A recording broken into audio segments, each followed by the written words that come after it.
Hi, weer eens baie welkom by vandag se bespreking van ons Sabbatskoolles. Ons is by ons 4de kwartaal geloofslesse uit Joshua se lewe en ons is by les 1, die geheim tot sukses.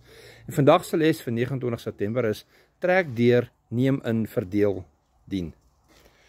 Die gedeeltes wat ons gaan lees, waarna ons gaan kyk vandag is Joshua 1 vers 2 tot 3, vers 6 en vers 9 wat lees: My dienaar Moses is dood. Staan dan op, trek oor hierdie Jordaan, jy en hierdie hele volk, na die land wat ek aan julle, die kinders van Israel, gee, elke plek wat julle voetsool sal betree, aan julle het ek dit gegee, soos ek met Moses gespreek het.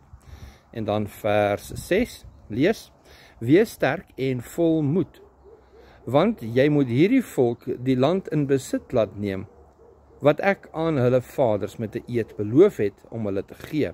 En dan vers 9 lees, het ek jou nie beveel nie, wees sterk en vol moed, skrik nie en wees nie verskrik nie, want die Here jou God is met jou oral waar jy heen gaan.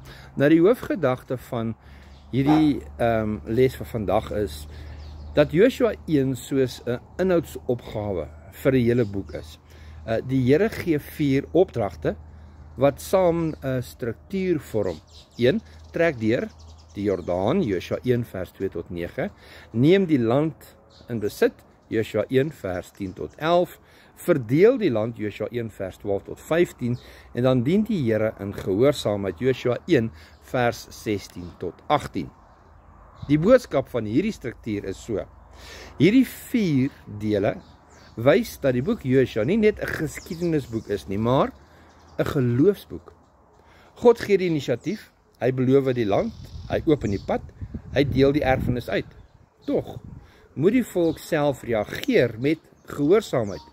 Hulle moet optrek, hulle moet inneem, hulle moet verdeel en hulle moet uiteindelik die Here dien. Nou, hoe prakties gaan ons dit toepas in ons lewens? Wel, net so werk dit in ons geloofslewe. God doen die groot dinge, hy verlos ons, hy gee ons beloftes, hy wys ons die pad. Maar hy vra dat ons deel doen, om hom te vertrou, te gehoorsaam en te leef as sy kinders. Daarom sê die Nuwe Testament, Openbaring 14 vers 12, hier kom die leidsaamheid van die heiliges te pas, hulle wat die gebooie van God en die geloof in Jesus bewaar. Dieselfde beginsels. Ware geloof lei altyd tot gehoorsaamheid.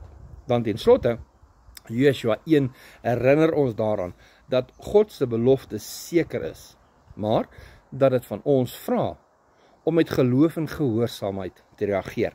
En hier is dan die vraag vir die dag: met watter beloftes van God staan jy vandag voor die Jordaanrivier van jou lewe? En hoe kan jy gehoorsaam? Hoe kan jy gehoorsaam optree om hierdie belofte jou eie te maak? Kom ons sluit af met gebed.